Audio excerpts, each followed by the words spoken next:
సందేశాన్ని అందించడానికి ప్రభు నాకు అనుగ్రహించిన ఈ శ్రేష్టమైన సమయాన్ని బట్టి ప్రభువుని స్తుతిస్తూ సమకూర్చబడిన మీకందరికీ ప్రభు నామం పేరిట నా ప్రత్యేకమైన వందనాలు తెలియజేస్తున్నాను. మంచిది, మన దేవుని యొక్క వాక్యాన్ని ధ్యానం చేద్దాం. అపోస్తలుడైనటువంటి పౌలు తిమోతికి రాసిన మొదటి పత్రిక 3వ అధ్యాయం 16వ వచనం కింద నుంచి 3వ వచనాన్ని చదువుదాం. దైవ గ్రంథం నుంచి అపోస్తలుడైన పౌలు తిమోతికి రాసిన మొదటి పత్రిక 3వ అధ్యాయము 16వ వచనం కింద నుండి 3వ లైన్. రక్షకుడని జనములలో ప్రకటింపబడెను. ఈ చదవనటువంటి వాక్య భాగంలో ప్రభు అయినటువంటి యేసుక్రీస్తు వారి యొక్క జననాన్ని గురించి అపోస్తలుడైనటువంటి పౌలు తిమోతికి రాస్తున్న లేఖనాల్లో ఒక చక్కటి మాటను గుర్తు చేస్తూ ఉన్నాడు. రక్షకుడని. వాస్తవంగా మనం ఆలోచన చేస్తే లోకములో చాలామంది వచ్చారు, కానీ వారు రక్షకులు కాలేకపోయారు. అందరూ భక్షించేవారే. ఇర్మియా గ్రంథంలో 3వ అధ్యాయం 23వ వచనంలో మా లజ్జాకరమైన దేవత మా పితృల యొక్క కష్టార్జితమును వారి గొర్రెలను పశువులను మా కుమారులను కుమార్తెలను తినివేయుచున్నది అని ఇర్మియా గ్రంథంలో భక్తుడు ఇర్మియా గారు చెప్పారు. అందుచేత దేవుళ్ళగా చలమైన వారు వచ్చిన వారందరూ కూడా మనుషులను భక్షించి నాశనం చేసేవారే కానీ దొంగలు దోచుకునేవారు కానీ రక్షించేవారు ఎవరు లేరు. అందుకని యెషయా గ్రంథంలో అంటాడు, రక్షించువాడను నేనే అని యెషయా గ్రంథంలో దేవుడు సెలవిచ్చాడు. మానవులందరినీ రక్షించడానికి రక్షకుడిగా యేసు ప్రభు ఈ లోకానికి రావడం జరిగింది. అక్కడ రాశాడు, కొంతమందికి కాదండి, జనములలో అని పౌలు భక్తుడు రాస్తే, లూకాసు వార్తలో ఆ గొర్రెల కాపరులు గొర్రెలు కాస్తున్న సందర్భంలో దేవదూత చెప్తున్నటువంటి శుభవార్త, ఇదిగో ప్రజలందరికీ కలగబోవు మహా సంతోషకరమైన శుభవర్తమానము అని దేవదూత చెప్పింది. చాలామంది ఏమనుకుంటారంటే క్రిస్మస్ అంటే కొంతమంది క్రైస్తవులకు మాత్రమే అని మరికొంతమంది నిమ్న జాతులు జరుపుకునే క్రిస్మస్ పండగ అని మరికొంతమంది, అబ్బే మాకు కాదు, యేసు మాకు కాదు, ఈ పండగ మనకు కాదు, ఎవరికో అని మరికొంతమంది అనుకుంటారు.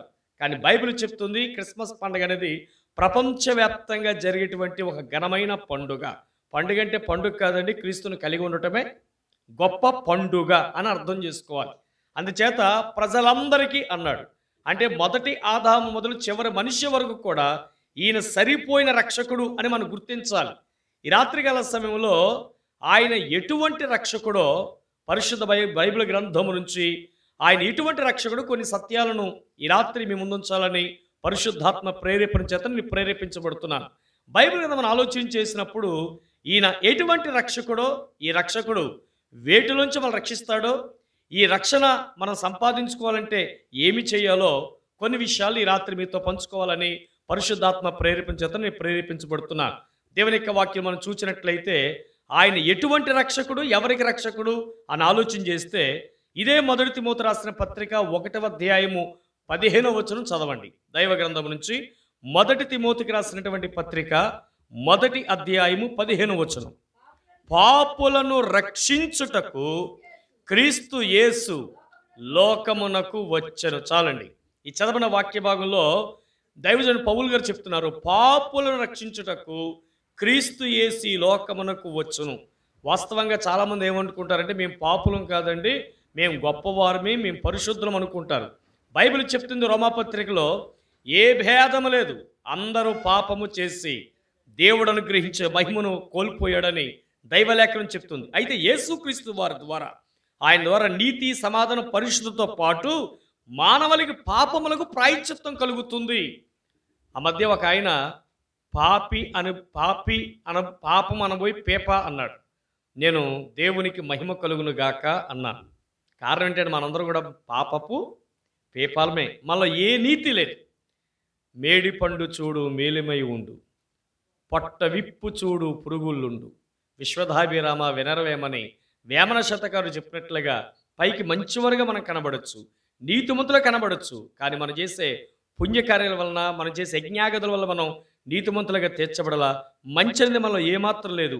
అరికాలము నడితే వరకు మనం పాపులమే అని బైబిల్ చెప్తుంది. మరి పాపముల నుంచి విడిపించబడాలంటే ఎవరు కావాలి?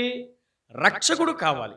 ఇప్పుడు బస్సులో ప్రయాణం చేస్తున్నప్పుడు, బస్సులో మంటలు ఏర్పడినప్పుడు బస్సులో ఉన్నవారు వేసేటువంటి ఆర్తనాదాలు ఏమిటి? మమ్మల్ని రక్షించండి అంటారా, మాకు పులిహార పొట్లాలు పంచండి అంటారా? మమ్మల్ని రక్షించండి కేకలు వేస్తారు. ఆపదలో ఉన్నప్పుడు మనిషి కోరుకునేది రక్షణ, ఉద్యోగం కాదు. కష్టాల్లో మనిషి కోరుకునేది కష్టాలు విడుదల కోరుకుంటాడు కానీ డబ్బు కోరుకోడు. మరి పాపి రక్షణ పొందాలంటే ఎవరు కావాలంటే రక్షకుడు కావాలి. 2024 సంవత్సరాల కిందట మానవులందరినీ కూడా రక్షించటానికి పరిశుద్ధుడైన దేవుడు కన్యమరే గర్భాన ఈ లోకానికి వచ్చాడు.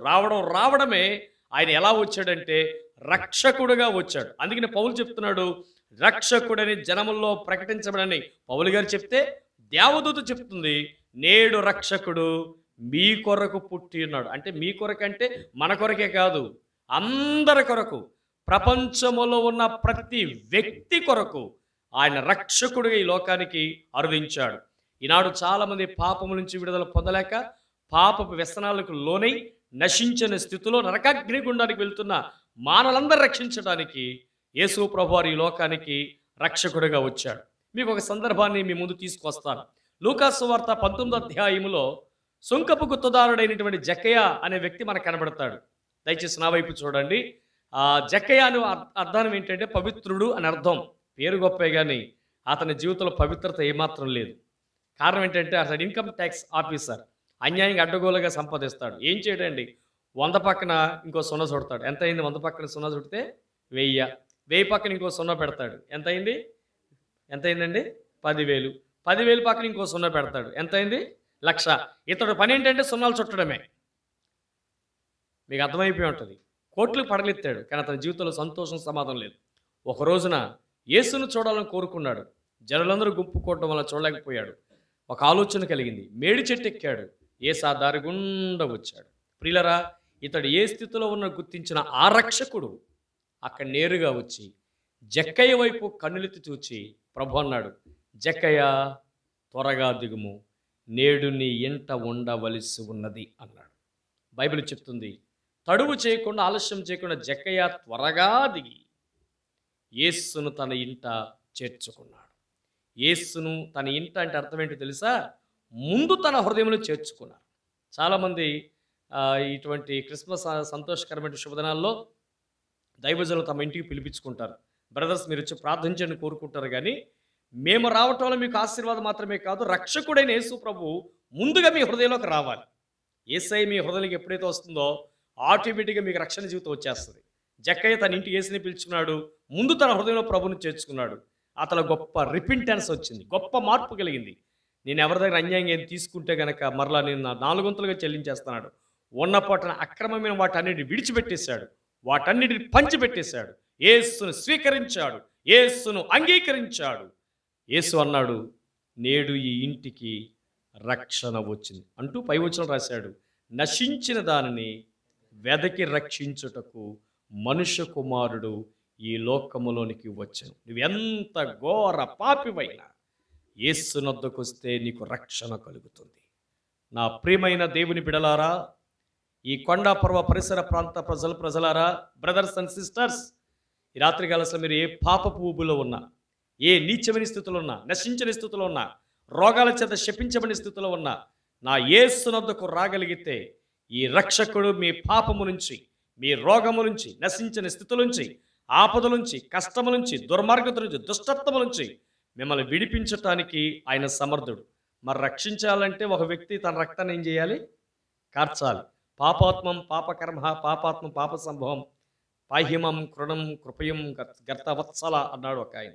అంటే పాపము నుంచి విడుదల పొందాలంటే నేను పాపములో పుట్టాను, పాపములో పెరిగాను, పాపము చేత నేను మలినమైపోయాను, నీ కృపా వాత్సల్యం నా మీద కరుణించు అంటే దాని అర్థం అనమాట. మరి పాపములను విడిపించడానికి రక్షకుడు యేసు ప్రభువు ఈ లోకానికి వచ్చి ఆయన ఏమి చేశాడంటే నీ కొరకు, నా కొరకు, మనందరి కొరకు చేసిన పన్నెండు తెలుసా? ప్రియులరా, ప్రభు రక్షకుడు కూడా రావడం మాత్రమే కాదు, నిన్ను రక్షించటానికి తన ప్రాణాన్ని కూడా లెక్క చేయకుండా రక్తతర్పణ చేసి సిలువకెక్కి తద్వారా మనకి నీతిని, పరిశుద్ధతను ప్రభువుని గురించాడు. ఆయన ద్వారా మాత్రమే మన రక్షణ పొందుతాం. అందుకే అపోస్తుల కార్యాల గ్రంథంలో వాక్యం చెప్తుంది, పైన ఏ నామము లేదు మనకి, పైన ఆకాశం అందు కానీ కింద భూమి అందు కానీ మరి ఏ నామమున రక్షణ పొందలేం, ఈయన వలనే మనం రక్షణ పొందవలం.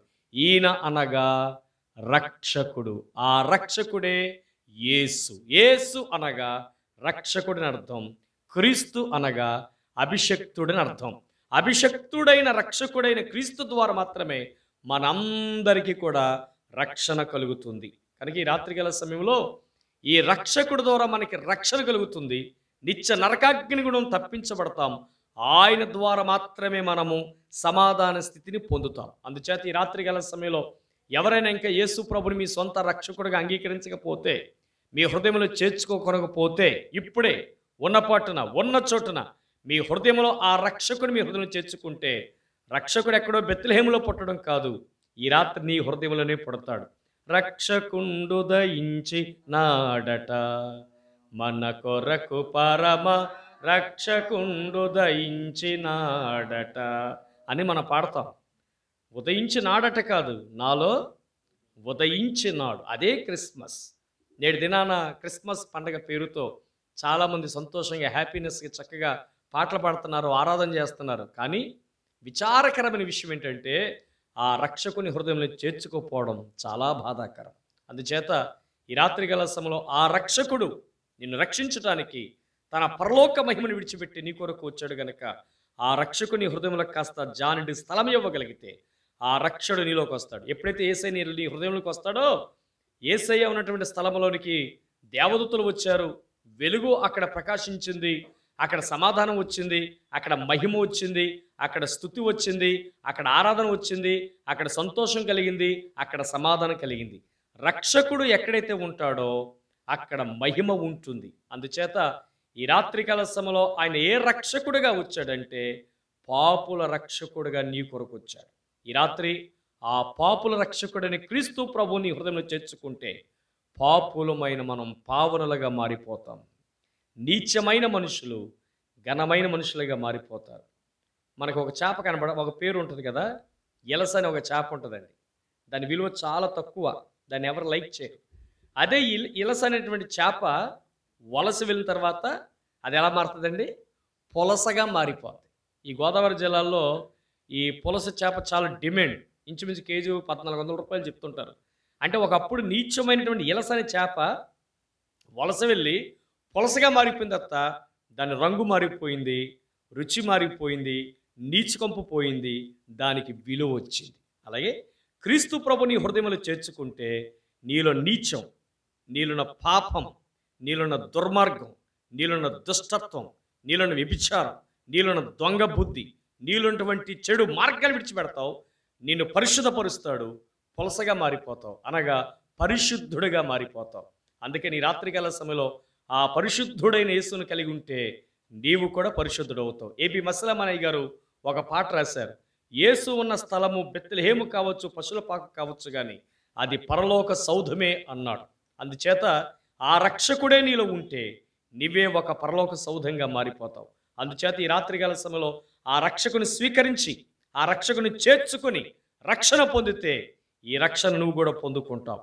రెండవదిగా చూసినట్లయితే ఆయన ఎటువంటి రక్షకుడో మనం చూద్దాం. దైవ గ్రంథము నుంచి లూకా సువార్త 4వ అధ్యాయం 18వ వచనం చదవండి. దైవ గ్రంథము నుంచి లూకా సువార్త 4వ అధ్యాయము 18వ వచనం. లూకా సువార్త 4వ అధ్యాయము 18వ వచనం అండి. ప్రభువు ఆత్మ నా మీద ఉన్నది, పేదలకు సువార్తను ప్రకటించుటకును ఆయనను అభిషేకించెను, చెరలో ఉన్న వారికి విడుదలను, గుడ్డివారికి చూపును ప్రకటించుటకును, నలిగిన వారిని విడిపించుటకును, ప్రభువు హితవత్సరమును ప్రకటించుటకును ఆయనను పంపి ఉన్నాడు. రెండవదిగా మనం చూస్తే ఆయన పాపులకు మాత్రమే కాదు, రోగులకు కూడా రక్షకుడే. ప్రియులారా, యేసు ప్రభు ఈ లోకానికి వచ్చింది రెండవ కారణం ఏంటంటే నలిగిన వారిని చెరలను విడిపించడంతో పాటు గుడ్డివారు చూచుటకు, రోగాలతో శపించబడిన వారిని, రోగాలను వారిని స్వస్థపరచడానికి యేసు ప్రభు రోగుల రక్షకుడిగా యేసు ప్రభు ఈ లోకానికి వచ్చాడు. యెషయా గ్రంథం చెప్తుంది, అరికాల మొదలుకొని నడినెత్తి వరకు మనిషికి స్వస్థత కొంచెమైనను లేదు అని బైబిల్ చెప్తుంది. మీకు ఒక మాట చెప్తాను. అసలు ముందు మనిషికి కావాల్సింది పాపములకు ముందు ప్రాయశ్చిత్తం కావాలి. ముందు శరీరానికి పట్టిన రోగం కాదు, దేనికి పట్టిన రోగం పోవాలి? మనసుకు పట్టిన రోగం పోతే శరీర స్వస్థత అదే కలుగుతుంది. ఒక యవనస్తుడు బ్రదర్ దైవజనులు భక్సింగ్ అయ్య గారి దగ్గరికి ఒక యవనస్తుడు వచ్చారట. చాలా కడుపు నొప్పితో, చాలా బాధతో వచ్చాడట. అయ్యా, విపరీతమైనటువంటి కడుపు నొప్పితో బాధతో వచ్చాను, మీరు ప్రార్థన చేస్తే స్వస్థత కలుగుతుందని చెప్పారు ఎవరో, మీ దగ్గరికి వచ్చాను, నా గురించి ప్రార్థన చేయండి అని అడిగారట. అప్పుడు దైవజనులు భక్సింగ్ అయ్య గారు అన్నారట, ముందు నీ శరీర రోగం పోవాలంటే ముందు నువ్వు ఒక పని చేయాలి, చెప్పండి చేస్తాను అన్నాడట. బ్రదర్, నేను పాపిని, నా పాపములు క్షమించు అని అడుగు, నీ కడుపులో పట్టినటువంటి ఆ నొప్పి మటుమయమైపోద్ది అన్నాడట. వెంటనే యవనస్తు ఎక్కడ లేని కోపం వచ్చింది. కడుపు నొప్పి బాధతో నేను వస్తే భక్సింగ్ అయ్య గారు నీ పాపిని ఒప్పుకోమంటాడేంటి, నేను ఒప్పుకోను అని కోపంతో వెళ్ళిపోయాడట. 4 రోజులు చాలా నరకయాతన బించాడంట, ఎక్కడెక్కడో తిరిగాడంట, కానీ ఎక్కడ కూడా స్వస్థత కలగల. దేవుడాత్మ తనను గద్దించింది. తిరిగి మళ్ళీ భక్సింగ్ అయ్య దగ్గరికి వచ్చారట, మోకరించాడట. అయ్యా, నేను గర్వంతో వెళ్ళిపోయాను, నిజంగా నాలో శరీరరోగంతో పాటు నాలో పాపరోగం కూడా ఉంది, నా హృదయంలో గర్వం ఉంది, నా హృదయంలో అహంకారం ఉంది, ఎన్నో భయంకరమైనటువంటి నీచమైన పనులు చేశాను. ఎందుకు మీరు ఆ మాట చెప్పారో నాకు తెలియదు, ప్రభువాత్మను నడిపిస్తుంది, నేను పాపిని ఒప్పుకుంటున్నాను, నా గురించి ప్రార్థించమన్నప్పుడు దొర్లి ఇచ్చాడంట ఆ బ్రదర్. భక్సింగ్ అయ్యారు అతనితో ఒప్పించిన తర్వాత, ప్రార్థన చేసిన తర్వాత భయంకరమైనటువంటి ఆ కడుపు నొప్పి జబ్బు క్షణాల్లో మట్టుమాయమైపోయింది. ముందు అతనికి ఏం కలిగింది? శరీర రోగమా? శరీర రోగం పోయిందా? పాపరోగం పోయిందా? పాపరోగం పోయింది. మనలో పాపరోగం పోతే శరీర స్వస్థత కలుగుతుంది. ఒక పక్షవాయుగలవాన్ని ప్రభు దగ్గర తీసుకొస్తే నీవు స్వస్థత కలుగును గాక, నీవు లేచినడు మన ప్రభు చెప్పలా, నీ పాపములు క్షమించబడ్డాయి అన్నాడు. స్వస్థత కావాలంటే ముందు మనం చేయాల్సిన పని ఏంటంటే మన పాపములను దేవుని దగ్గర మనం ఒప్పుకోవాలి. యోహాను రాసిన పత్రికలో దైవజనుడైనటువంటి యోహాను గారు అంటారు, మనము పాపము చేయలేదని చెప్పుకునే మనమే మోసం చేసుకునే వాళ్ళం అవుతాం. ఆయన పరిశుద్ధుడు, నమ్మదైన వాడు కనుక మన పాపములు ఒప్పుకుంటే సమస్త దుర్నీతి నుంచి మనల్ని పరిశుద్ధులుగా చేస్తాడు. అంచేత ఈ రాత్రికాల సమయంలో నీ రోగం ఏదైనా సరే, ఆ రోగం పోవాలంటే పాపరోగం పోవాలి. యేసు ప్రభువు దగ్గరికి వచ్చినటువంటి అనేకులు కుంటివారు, మగవారు, అందహీనులు, చనిపోయిన వారు కూడా లేపబడ్డారు. కారణం ఏంటంటే ఆయన అనేక మంది పైన కనికరపడి అనేకులను ప్రభు స్వస్థపరిచాడు. ఆ రక్షకుడే ఈ రాత్రికాల సమయంలో ఈ క్రిస్మస్ ఆరాధనలో పాల్పొంది మీ జీవితాల్లో కూడా ఒకవేళ ఎవరైనా శారీరక రోగాలతో ఉన్నట్లయితే, శారీరక రోగముతో పాటు మీ ఆత్మకు పట్టిన రోగమును కూడా స్వస్థపరచగలడు. అందుకే ఆయన రోగులకు రక్షకుడు. ఈ రాత్రికాల సమయంలో నీవు ఏ వ్యాధి బాధ వచ్చావో నాకు తెలియదు, ఈ రాత్రి ఆ ప్రియ ప్రభువే నిన్ను ముట్టి నిన్ను స్వస్థపరచగలడు. 12 ఏళ్ల రక్తస్రావం గల స్త్రీ ఎన్నో డబ్బులు పెట్టి ఎంతో ఖర్చు పెట్టింది, వైద్యుల చేత అనేక సార్లు ఆమె ఎంతో ట్రీట్మెంట్ చేయించుకుంది, కానీ ఫలితం శూన్యం. చివరికి చనిపోదన్న పరిస్థితుల్లో యేసుని గురించి వింది, యేసయ్య దగ్గరికి వచ్చింది, ఆయన వస్త్రమును ముట్టిన వెంటనే ఆమె రోగము తొలగిపోయింది, సమాధానం వచ్చింది. ఆమె జీవితంలో చెప్పనాశక్యము కానీ మహిమాన్వితమైనటువంటి ఆనందం ఆ స్త్రీలో కలిగింది. కారణం ఏంటంటే యేసు ప్రభు ఆ రక్తస్రావ రోగం గల స్త్రీని ప్రభు బాగు చేశాడు.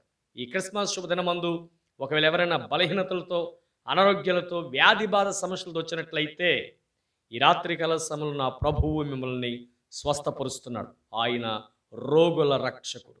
మూడవది మనం చూసినట్లయితే ఆయన ఎటువంటి రక్షకుడో మనం చూద్దాం. దైవ గ్రంథము నుంచి మొదటి యోహాను రాసిన పత్రిక 4వ అధ్యాయం. దైవ గ్రంథము నుంచి మొదటి యోహాను రాసినటువంటి పత్రిక 4వ అధ్యాయము 14వ వచనం చదవండి. దైవ గ్రంథము నుంచి మొదటి యోహాను రాసినటువంటి పత్రిక 4వ అధ్యాయము 14వ వచనం. మరియు తండ్రి తన కుమారుని లోకరక్షకుడుగా ఉండుటకు కుమారుని లోకమునకు పంపెను. ఈయన లోకరక్షకుడు. కేవలం పాపులకే కాదండి, రోగులకే కాదండి, లోకమునకు కూడా ఈయన రక్షకుడే. తలపైకి ఎత్తండి, నా వైపు చూడండి. ఒక రాజుగారి దగ్గర ఒక మంత్రి గారు ఉండేవారట. ఆ మంత్రి గారు యేసు ప్రభుని నమ్ముకుని ఆ ప్రభుని గురించి చెప్తున్నాడు. ఏంటంటే యేసు ప్రభుని నమ్ముకుని రాజుగారు ఆయన మన కొరకు ఈ లోకానికి వచ్చాడు, పరలోక మహిమను విడిచిపెట్టి భూలోకానికి గురించి పశువుల తొట్టులో తను తగ్గించుకుని మన కొరకు మరణించి తిరిగి లేచి మనకి పరలోక రాజ్యాన్ని సిద్ధపరిచాడు. ఆ ప్రభు ద్వారా మన రక్షణ పొందుతాం, ఆయన ద్వారా మనకి విమోచన కలుగుతుందని ఆ మంత్రి గారు చెప్తుంటే రాజుగారికి ఎక్కడైనా కోపం వచ్చేదట. పాపం మంత్రి గారికి ఏమో ఎలాగైనా సువార్త ప్రకటించాలని అత్యాశ. ఒక రోజున రాజుగారు అన్నారంట, నేను రాజుని కదా, ఒక్క మాట చెప్తే సైనికులు గడగడలాడిపోతున్నాను, ఏ పని చెప్పిన చిటికలో చేసేస్తున్నారు, మానవులందరూ రక్షించాలనుకుంటే దేవుడే దిగి రావాలా, ఒక్క నోటి మాటతో ప్రపంచమంతా మారిపోవును గాక అని చెప్తే సరిపోతుంది కదా, రక్షకుడు రావాల్సిన అంత అవసరం ఉందా అని వ్యంగ్యంగా మాట్లాడాడంట రాజుగారు. మంత్రి గారు ఏం మాట్లాడకుండా సమయస్ఫూర్తితో ఎలాగైనా రాజుగారి కనువిప్పు కలిగించాలని ఎదురు చూస్తూ ఉన్నాడు. ఒకరోజు రాజుగారు మంత్రి గారు పడవలో ప్రయాణం చేస్తున్నారు. మంత్రి గారు రాజుగారి కనువిప్పు కలిగజేయాలని ఏం చేసి ఒక వడ్రంగి వాడిని పిలిచి రాజకుమారుని అందమైనటువంటి చెక్క బొమ్మ తయారు చేసి రాజవస్త్రాలు వేసి చెరువు గట్టు కూర్చోబెట్టాడు. రాజుగారు కుమారుడు యువరాజు ఎలాగుంటాడు సేమ్ అలాగే ఉన్నాడు, గట్టు మీద కూర్చోబెట్టాడు. మంత్రి అన్నాడంట, రాజుగారు చెరువు గట్టు దగ్గర మనం వెళ్తున్నటువంటి ఆ ఒడ్డున రాజకుమారుడు ఆ ఒడ్డున కూర్చున్నాడు. రాజుగారు దూరం చూడంగా నిజంగా తన కుమారుడిని అనుకున్నాడు. ఆ ఉత్సాహములో కుమారుడిని ఎత్తుకోవాలని, తన నావలు ఎక్కించుకోవాలని వస్తున్న సందర్భంలో మంత్రి గారే దిగి వచ్చి రాజుగారికి ఆ బొమ్మనిస్తూ వదిలేశాడంట. దేంట్లోకి? నీటిలోకి. వెంటనే రాజుగారు ఏం చేశారు సార్, అమాంతంగా దూకేశాడట. దూకేసి పైకి తీసేసి కదా అది చెక్క బొమ్మ. రాజుగారు చాలా విపరీతమైన కోపం వచ్చింది. ఏంటి మంత్రి, ఏంటి నువ్వు, ఏంటి ఈ పని చేసావేంటి, చెక్క బొమ్మ చూసి దూరం చూసి నా కుమారుడు అనుకోండి, ఏంటి ఇలా చేసావేంటి అన్నాడు. అప్పుడు మంత్రి సమయస్ఫూర్తి అన్నాడంట, రాజుగారు మీ పక్కన ఆలోచన చెప్పే మంత్రిని నేనున్నాను, కాపాడడానికి సైనికులు ఉన్నారు, మంత్రిగా నన్ను నీకు సలహా ఇచ్చేవాడిని, సైనికులు చిటికేస్తే వాళ్ళు కాపాడేవారు, కానీ మీరే ఎందుకు దూకారండి అని మంత్రి గారు అడిగారంట రాజుగారు. అప్పుడు రాజుగారు అన్నారంట, ఎంతైనా తండ్రి ప్రేమ కదయ్యా అన్నాడట. అప్పుడు మంత్రి గారు అన్నాడట, అయ్యా చెక్క బొమ్మని మీ అబ్బాయిగా మలిచి నీటిలో పడిపోతేనే మీరు అమాంతంగా దూకేశారు కదా, దేవుడు తన స్వహస్తముల చేత నిర్మించిన మానవుడు ఏ ఒక్కడిని నశించిపోవడం దేవునికి ఇష్టం లేదు గనక గలతీ 4:10 ప్రకారం కాలము పరిపూర్ణమైనప్పుడు దేవుడు తన కుమారుని పంపాడు, ఇందులో ప్రేమ ఉంది అన్నాడట. దేవుడు లోకమును ఎంతగానో, అంటే దానికి అర్థం చెప్పలేము, ఎంత అంటే ఎంతో ఉంది, ఎంతకంటే తన ప్రాణము పెట్టునంతగా ఇందులో క్రీస్తు ప్రేమ ఉన్నది. ఇలా ఇటువంటి ప్రేమగల దేవుడు మన కొరకు పరలోకాన్ని విడిచిపెట్టి పశుశాలలో మనకు రిక్తునిగా చేసుకొని తన మహిమను విడిచిపెట్టి మహిలోనికి వచ్చి తన మహిమను మనకిచ్చి మన ధనవంతులుగా చేయుటకు ఆయన దరిద్రుడైపోయి నిన్ను రక్షించడానికి ఆ రక్షకుడే నీ కొరకు తన ప్రాణం పెట్టితే ఆ రక్షకుని ప్రేమను అర్థం చేసుకున్నావా? నా ప్రియమైన సహోదరి సహోదరులారా, ప్రియమైన గ్రామస్తులారా, ఈ రాత్రి గల ప్రేమ గల ప్రభువు లోక రక్షకుడిని మాన కొరకు ఆయన పంపి ఉన్నాడు. మనకు తెలుసు, యోహాను సువార్తలో సమరయ స్త్రీ భయంకరమైన శపించబడినటువంటి వ్యభిచార స్త్రీలో అంటున్న ఆమెని రక్షించడానికి యేసు ప్రభు 12 గంటల నిట్ట మధ్యాహ్నం ఆవిడ దగ్గరికి వెళ్ళారు. దాహమునికి నీళ్ళమన్నాడు.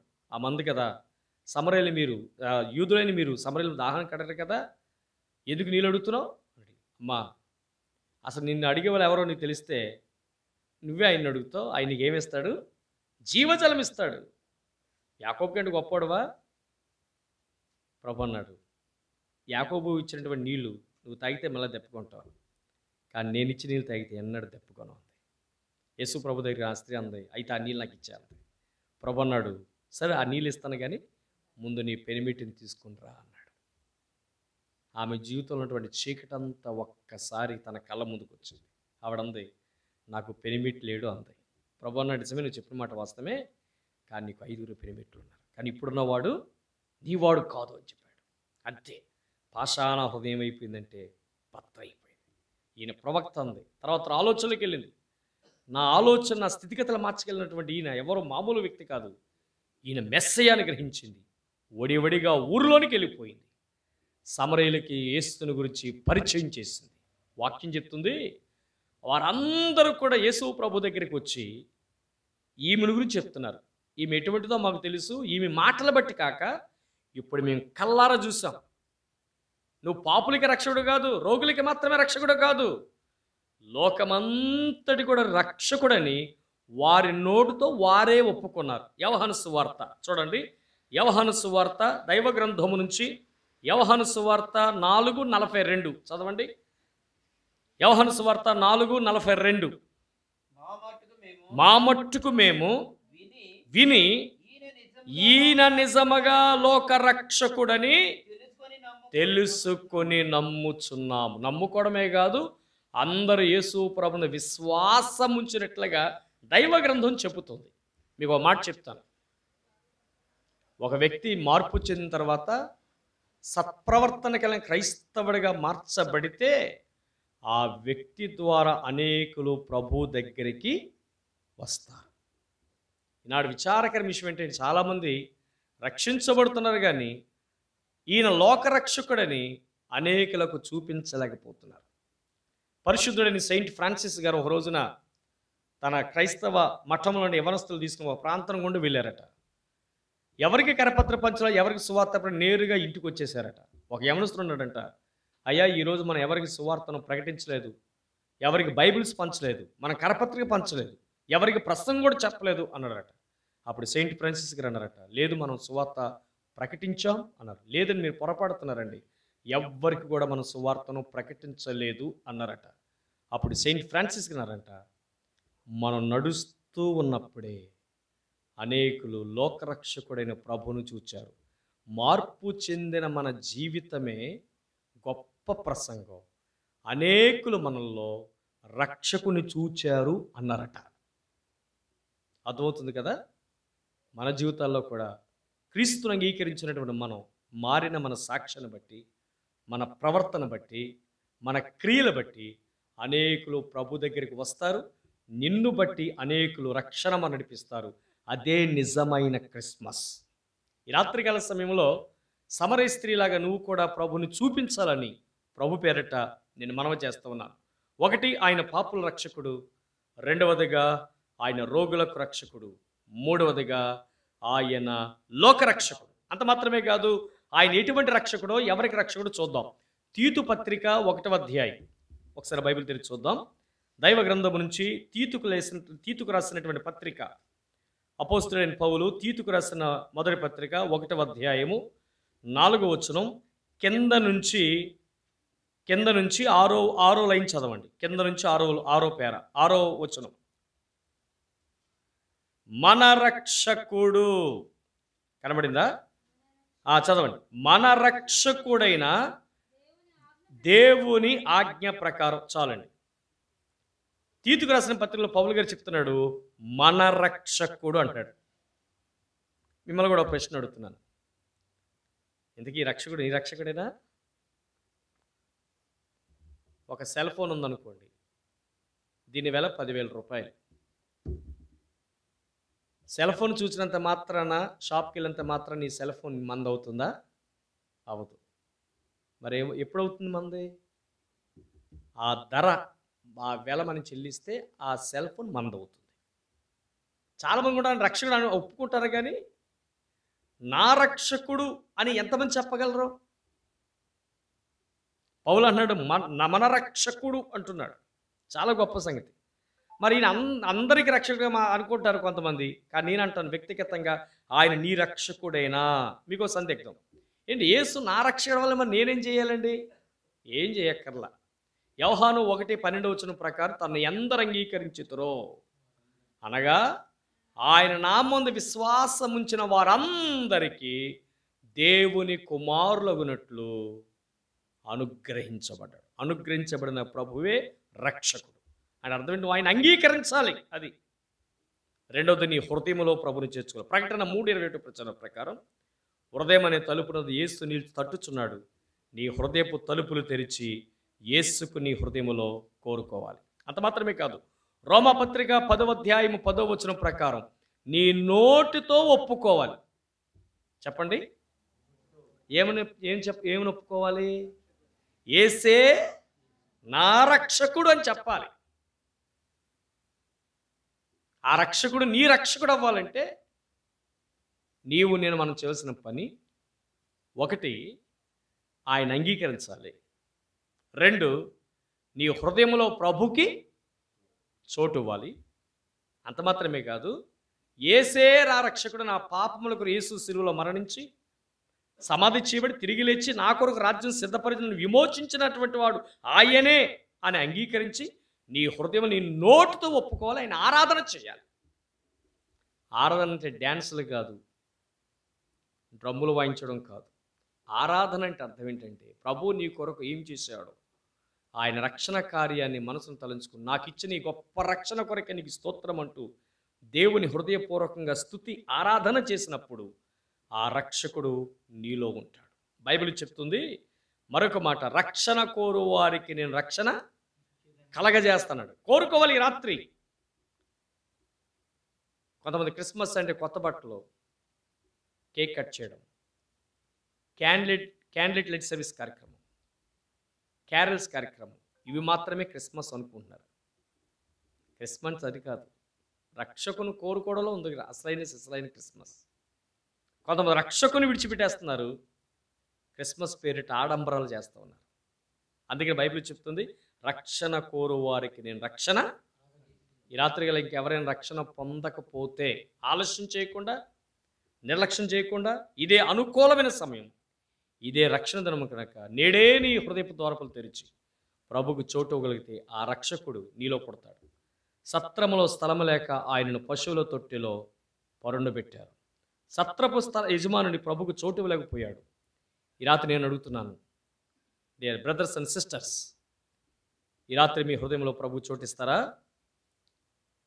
ఆ రక్షకుడు మీ హృదయంలో చేర్చుకుంటారా? ఆయన అంగీకరిస్తారా? ఆయన బిడ్డగా ముద్రించబడతారా? నీటి బాప్తిసం పొందుతారా? పరిశుద్ధాత్మతో నింపబడతారా? ఆరాధన చేస్తారా? స్తుతిస్తారా? అయితే ఆ రక్షకుడు నీ రక్షకుడు అవుతాడు, నా రక్షకుడు అవుతాడు, మన రక్షకుడు అవుతాడు, అందరికీ రక్షకుడు అవుతాడు. అంచేత ఈ రక్షకుడు మన రక్షకుడు. ఈ రాత్రి ఆ రక్షకుడిని మనం చూద్దాం, ఆ రక్షకుని పూజిద్దాం, ఆ రక్షకుని చాటిద్దాం, ఆ రక్షకుడిని అనేకులను ప్రభు దగ్గరికి నడిపిద్దాం. ఈయన ఎటువంటి రక్షకుడు మరొక వాక్య భాగాన్ని మీకు చూపిస్తాను. 1 తిమోతి రాసిన పత్రిక, బైబిల్ గ్రంథం నుంచి 1 తిమోతి రాసిన పత్రిక 4వ అధ్యాయం 10వ వచనం చదువుదాం. దైవ గ్రంథము నుంచి 1 తిమోతి రాసిన పత్రిక 4వ అధ్యాయము 10వ వచనం. 4:10. మనుషులందరికీ రక్షకుడును మరి విశేషముగా విశ్వాసులకు రక్షకుడైన జీవము గల దేవుని యందు మనము నిరీక్షించి ఉన్నాము గనుక ఇందు నిమిత్తము ప్రయాసముతో పాటుపడుచున్నాము. ఈయన ఎవరికి రక్షకుడట? మనుషులందరికంటూ మరి విశేషముగా విశ్వాసులకు ఆయన రక్షకుడు. ఇప్పుడు మనం ఎవరో చెప్పండి, బిలీవర్స్. అవునండి, మీరు ఎవరు మాట్లాడట్లా. విశ్వాసులమైన మనం విశ్వాసులకు ఆయన మరి విశేషముగా రక్షకుడని బైబిల్ చెప్తా ఉంది. ఉదాహరణకి మనం దానియేలు గ్రంథాన్ని చూసినప్పుడు మీరు ఇంటికి వెళ్తే చదవండి. దానియేలు గ్రంథంలో 3వ అధ్యాయంలో ఒక సంఘటన జరిగింది. షడ్రకు, మెషకు, అబేద్నెగో అనేటువంటి ముగ్గురు యవనస్తులు రాజుకు నెబుకద్నెజరు బిడ్డ బంగారు ప్రతిమకు సాగిలపడక నమస్కారం చేయక అవసరమైతే మండుచున్న అగ్నిగుండంలో దూకుతాము. కానీ ఇందాక బ్రదర్ సమయలయ్య గారు పాట పాడినట్లుగా క్రీస్తు ప్రేమ నుంచి మనం ఏది కూడా ఎడబాటు చేయదు. మరణమైనను, జీవమైనను, ఎత్తైనను, లోతైనను, వస్త్రనైన, ఉపద్రమైన, ఖడ్గమైనను క్రీస్తు ప్రేమను మనం ఏది కూడా ఎడబాటు చేయద్దు. నిజమైన విశ్వాసులైతే దేవుని కోసం దేనినైనా త్యాగం చేస్తారు, ప్రభు కొరకు దేనినైనా ఖర్చు పెడతారు. అవసరమైతే ప్రభు కొరకు ఏది చేయాలన్నా ప్రభు కొరకు ముందుకు వస్తారు. వాళ్ళే నిజ విశ్వాసులు, వారే నిజ నక్షత్రాలు, వారే నిజరక్షకుని కలిగిన విశ్వాసులు. అటువంటి విశ్వాసులకు ఆయన ఎలా ఉంటాడంటే రక్షకుడుగా ఉంటాడు. ప్రియులరా, వారు ముగ్గురిని కూడా రాజు అగ్నిగుండంలో పడవేశాడు. అగ్ని బగబగ మండుతుంది. విచిత్రం ఏంటో, వేసిన వాళ్ళు కాలిపోయారండి. 7 అంతలుగా మండించాడు కదా మరి. కానీ దేవుడు తన భక్తులకు, విశ్వాసులను రక్షించడానికి పరలోకపు దేవత వారి మధ్యకు దిగి వచ్చాడు. వేసిన ముగ్గురిని అయితే 4 కనబడుతున్నాడు. రాజు తీక్షణంగా చూశాడు. మనం ముగ్గురు వేసాం కదా, నాలుగో వ్యక్తి దేవతల రూపం పోలింది. ఎవరు వీళ్ళు? రాజు అంటున్నాడు, సర్వోన్నతమైన దేవుని దాసులారా బయటికి రండి అన్నాడు. బయటకు వచ్చి చూస్తే ఆశ్చర్యం. వారి వస్త్రాలు కాలిపోలా, వరతలు అంటుకోలా. పొగ పొయ్యి దగ్గర అటువంటి వంట చేసే వాళ్ళ దగ్గర పొగ వాసన వస్తుంది కదా, కానీ ఆ వాసన కూడా రాలా, ఏమీ రాలా. ఆశ్చర్యపడ్డాడు రాజు. ఏమన్నాడు తెలుసా? జీవము గల దేవుని సేవకులారా బయటికి రండి అంటూ ఒక స్టేట్మెంట్ ఇచ్చాడు. ఈ విధముగా తన్ను ఆశ్రయించిన, చదువుతారా? దానియేలు గ్రంథం 3:26 ఒకసారి చదవండి. దానియేలు గ్రంథం 3వ అధ్యాయం 26 వచనం. దానియేలు గ్రంథం 3:26. అంతట నెబుకద్నెజరు వేడిమి కలిగి మండుచున్న అగ్నిగుండము ఆ ఆ ఆ ఆ చాలండి. వాడిని పిలిచాడు. కిందకు వస్తే ఏమన్నాడంటే, తన్ను ఆశ్రయించిన తన భక్తులను ఈ విధముగా రక్షించుటకు సమర్థుడైన దేవుడు లోకమందంతట ఎక్కడ లేడు అన్నాడు. ఎవరిని కాపాడడానికి? తన్ను ఆశ్రయించిన తన దాసులు, అంటే విశ్వాసులు. వాళ్ళు ప్రభుకు నిలబడ్డారు. వారిని రక్షించటానికి దేవుడు పరలోకం దూతగా వారి మధ్యకు వచ్చాడు. బైబిల్ చెప్తుంది, తన యందు భయభక్తుల వారి చుట్టూ ఆయన దూత కావలు ఉండి వారిని రక్షించారు. ఒక చిన్న సాక్ష్యం చెప్తాను. గంగన్నగూడెం అని ఇక్కడ జంగారెడ్డిగూడ వెళ్ళే రోడ్లో ఒక సంఘటన జరిగింది. ఒక సమాధి కార్యక్రమం వెళ్ళినప్పుడు నాకు మైక్ ఇచ్చారు. ఆ మైక్ తీసుకుని నేను పాట పాడాను. ఒక అరగంట వాక్య పరిచర్య చేశాను. బ్రదర్ ఆయనకి పక్కన బైబిల్ పట్టణం చెప్తాడు, మైక్ తీసుకున్నాడు. మైక్ పట్టుకుని వెంటనే ఆయనకి కరెంట్ షాక్ కరెంట్ పట్టేసింది. డైరెక్ట్ అయిపోయింది కరెంటు. అదే మైక్ పట్టుకుని గంట సేపు నేను పాటలు పాడాను, వాక్యం చెప్పాను. ఆయన వదలట్లా. వారు ఏదో అనుకున్నారు. వాళ్ళు 5 నిమిషాల తర్వాత ఆ పిలిచిన వ్యక్తి ఆయన పట్టుకుని ఇద్దరు కరెంట్ పట్టేసింది. మాకు అర్థం కావట్లా. వెంటనే నాకు దేవుడు ఆలోచన ఇచ్చాడు. లోపలికి వెళ్ళిన వైర్ తీసేశాను. ఇక్కడి నుంచి అంత దూరం ఎగిరిపడ్డారు. 15 నిమిషాల తర్వాత వారు కోలుకోలే. అదే మైక్ పట్టుకుని వాక్యం బోధించాను. కానీ దేవుడు తన సేవకుడైనటువంటి నన్ను ఆ ప్రమాదం నుంచి ప్రభు నన్ను ఏం చేశారు? తప్పించారు.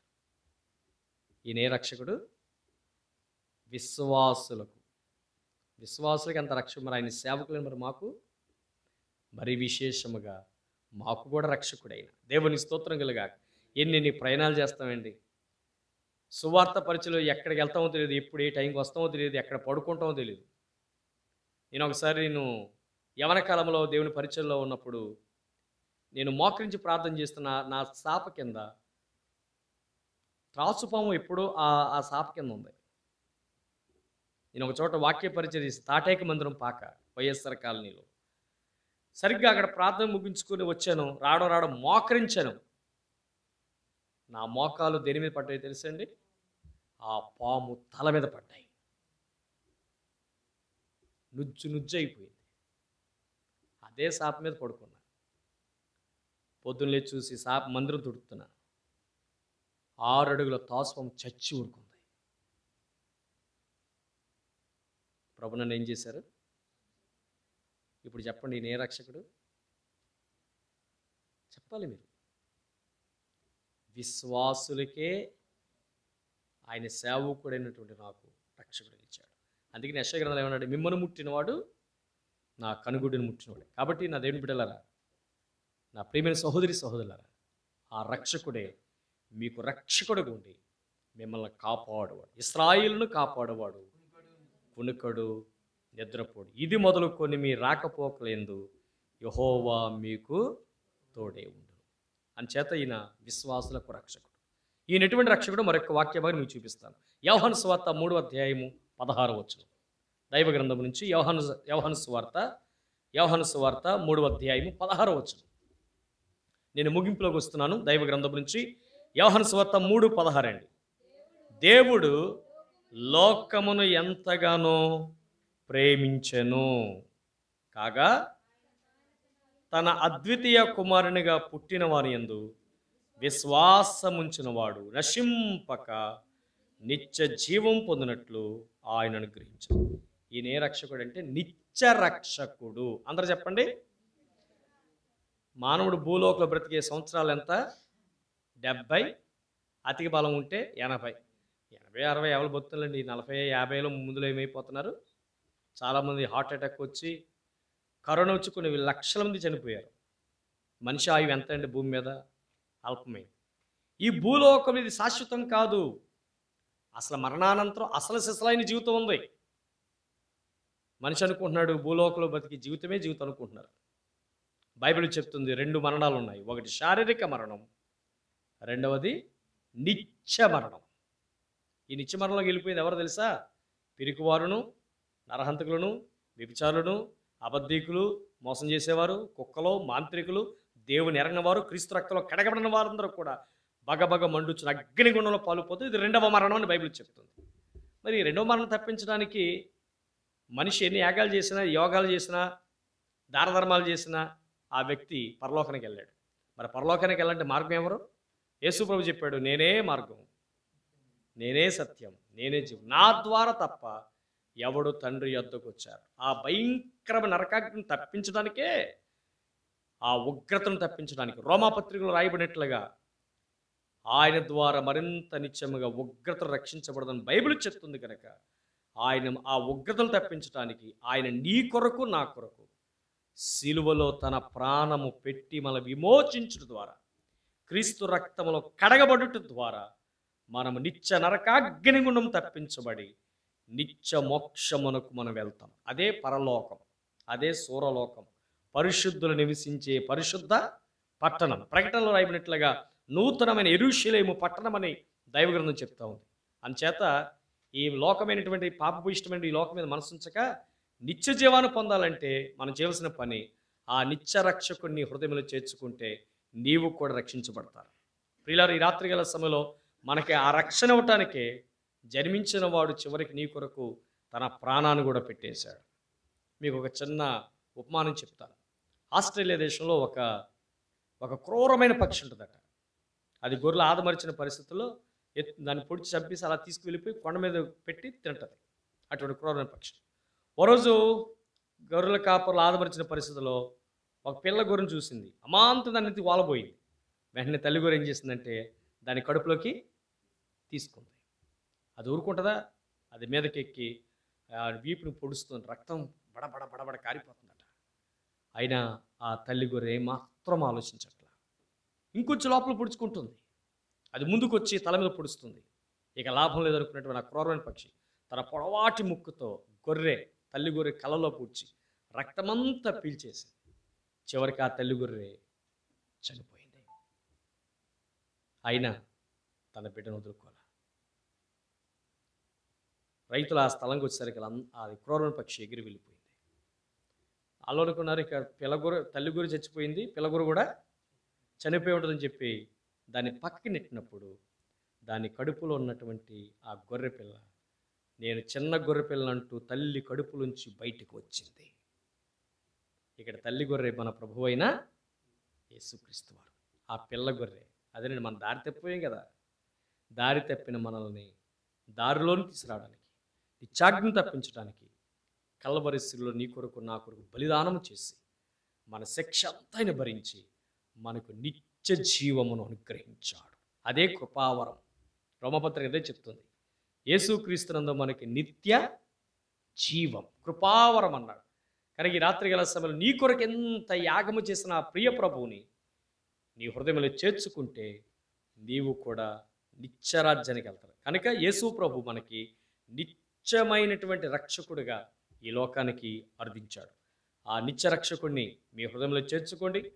ఆ నిత్య రక్షణకు వెళ్ళినటువంటి మనం క్రీస్తును చూపిద్దాం, క్రీస్తును ప్రకటిద్దాం, అనేకులు ప్రభుద నడిపిద్దాం, విశ్వాసాన్ని కాపాడుకుందాం, పరిశుద్ధత నిలబడదాం, అపోస్తుల బోధ ఎందును, సహవాసమందును, రొట్టె విరుచుటెందును, ప్రార్థించుటను ఎడతెక్క ఉందాం, దేవునికి ఇష్టలుగా జీవిద్దాం, దేవుని చిత్తాన్ని జరిగిద్దాం. అట్టి కృపా పరిశుద్ధాత్మ దేవుడు మనందరికి అనుగ్రహించునుగాక. దేవుడి క్లుప్త వివరణ మనందరి వినికిడులు ఆశీర్వదించునుగాక. తల వంచండి, ప్రార్థన చేసుకుందాం. పరిశుద్ధుడా, ప్రేమగల మా తండ్రి, నీ పరిశుద్ధమైన పాదాల కొందనాలు స్తోత్రాలు. ఈ రాత్రికాల సమయంలో దావీదు పట్టణం నేడు రక్షకుడు మీ కొరకు పుట్టి ఉన్నాడని, ఇటువంటి రక్షకుడు కొన్ని విషయాలు ఈ రాత్రి మీరు మాతో మాట్లాడారు. పాపుల రక్షకుడుగా, లోక రక్షకుడుగా, రోగులకు రక్షకుడుగా, మా రక్షకుడు, విశ్వాస రక్షకుడుగా, నిత్య రక్షకుడుగా ఈ లోకానికి అందించిన మీ గొప్ప, మీరు మాకు ఇచ్చిన గొప్ప రక్షణ, నీతి, పరిశుద్ధత, సమాధానం బట్టి మేము స్తుతిస్తున్నాం. ఈ రాత్రి కొండాపర్వ ప్రాంతంలో మరి బ్రదర్ సమీల్ గారి ద్వారా మీరు జరిగిస్తున్నటువంటి పరిచర్యలో ఎంతమంది అయితే ప్రభు తమ సొంత రక్షకుడిగా ప్రభువుగా అంగీకరించబోతే వారందరి హృదయాల్లో మీరు జన్మించబోతున్నది మీకు వందనాలు. యేసు ఎక్కడో బెత్లెహేములో పుట్టడం కాదు. ఈ రాత్రి ఎవరైతే మీ హృదయపు తలుపులు తెరిచి వారిలో చోటిస్తారో వారిలో మీరు రక్షకుడిగా మీరు పుడతారు. ఈ రాత్రి గల సమయంలో ప్రతి ఒక్కరి హృదయం మీరు చేరి నిత్యమైన రక్షణను దయచేయండి. ఈ కొండాపర్వ ఈ ప్రాంతంలో అనేక ఆశించిపోతున్న ఆత్మలు క్రీస్తు దగ్గరికి వచ్చి రక్షించబడి ఆ నిజ రక్షకుడు తమ సొంతం చేసుకొని రక్షణ అనుభవంలో పెరిగి క్రీస్తులకు నమ్మకమైన సాక్షులు జీవించినట్లు నీ కృప దయచేయండి. పరిచర్యను విస్తరింపచేయండి. మీ దాసులు మరి సమయాలయ్యాన్ని బట్టి మేము స్తుతిస్తున్నాం. ఇక్కడ జరుగుతున్న పరిచర్యను విస్తరింపచేయండి.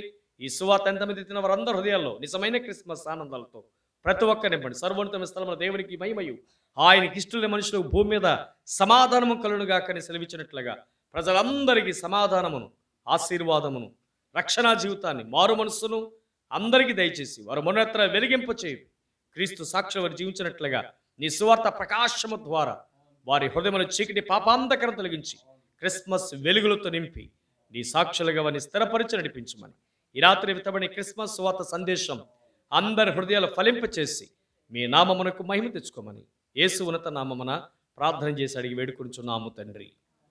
ఆమేన్.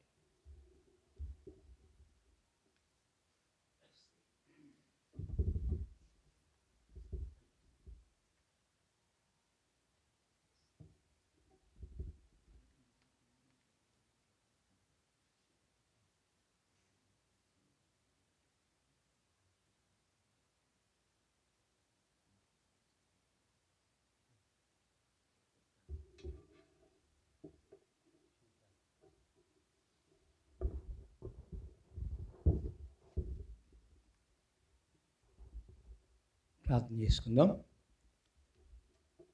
మహాపరిశుద్ధుడా, ప్రేమగల తండ్రి, కృపకలనైనా ఈ రాత్రి సమయంలో నైనా సహోదరులను నిలబెట్టుకుని నీ యొక్క అమూల్యమైన మాటల ద్వారాగా మాతో మాట్లాడినందుకు లెక్కలేని వందనాలు, స్తుతులు, స్తోత్రాలు చెల్లిస్తున్నాను తండ్రి. నిజమే తండ్రి, రక్షణ కోరుకున్న వారికి రక్షణ ఇస్తానని వాగ్దానం చేసిన దేవుడు ప్రభా. ఇంకా రక్షణ లేని బిడ్డలు కూడా ప్రభా మరి నాయన రక్షణ పొంది నాయన నీ మార్గంలోకి మళ్ళీ కూడా సహాయం చేయతండి నాయన. నిజమే తండ్రి, నా కుమారుడా నీ హృదయము నాకిమ్మంటున్నారు ప్రభా. నాయన మా హృదయాలని మీకు సమర్పించుకున్నప్పుడు మా హృదయంలోకి వచ్చి నాయన నివసిస్తారు ప్రభా. మాలో ఉన్న చీకటి తలంపులు, చీకటి ఆలోచనలు సమస్తాన్ని తొలగించి దుర్నీతి బంధకాల నుంచి విడిపించి నాయన నీ యొక్క మార్గంలో నడిపించే దేవుడు ప్రభా. నేనే మార్గమును, సత్యమును, జీవనైనా అన్నారు ప్రభా. ఈ రాత్రి సమయంలో నేను వినిన మాటలు మా హృదయంలో భద్రం చేసిన వాటి ప్రకారం జీవించేవారుగా ఉంటారు సహాయం చేయమని యేసయ్య పరిశుద్ధ నామంలో అడిగి వేడుకుంటున్నాం తండ్రి. మంచిదండి, దేవుని నామానికి స్తోత్రం. రేపు మరి క్రిస్మస్ కాబట్టి ఉదయకాలమున